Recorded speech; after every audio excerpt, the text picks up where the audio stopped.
झेप मराठी, आरसा महाराष्ट्राचा। धुळे जिल्ह्यातील शिरपूर मर्चंट कोऑपरेटिव्ह बँकची मोठी फसवणूक।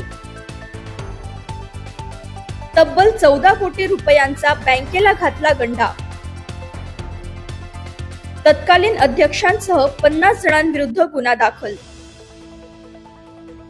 धुळे जिल्ह्यात दी शिरपूर मर्चंट कोऑपरेटिव्ह बँक ही एक प्रतिष्ठित संस्था म्हणून बघितली जाते। या बँकेची झालेली मोठी फसवणूक प्रशासकांनी उघडकीस आणली आहे। बँकेची तब्बल 13 कोटी 75,86,253 रुपयांची फसवणूक झाल्या प्रकरणी गुन्हा दाखल झालाय। बँक प्रशासकांनी लेखा परीक्षणासाठी सातारा येथील Ajit P Ranade and company या चार्टर्ड अकाउंटंट संस्थेची नियुक्ती केली। 1 एप्रिल 2023 ते 31 मार्च 2024 या आर्थिक वर्षात संस्थेला बँकेत मोठा गैरव्यवहार झाल्याची तफावती आढळून आल्या। विनातारण आणि कोणतेही कागदपत्रे न घेता कर्ज दिल्याचे निदर्शनास आले। या संदर्भात लेखापाल अजय राठी यांनी रविवारी शिरपूर पोलीस ठाण्यात रीतसर तक्रार दाखल केली आहे। बँकेचे तत्कालीन अध्यक्ष प्रसन्न जयराम जैन, व्यवस्थापक संजय कुलकर्णी, महेश गुजराती, दिलीप कापडी यांच्यासह तत्कालीन कर्ज अधिकारी, अकाउंटंट व कर्ज वसुली अधिकारी अशा 50 जणांविरुद्ध गुन्हा दाखल केला आहे।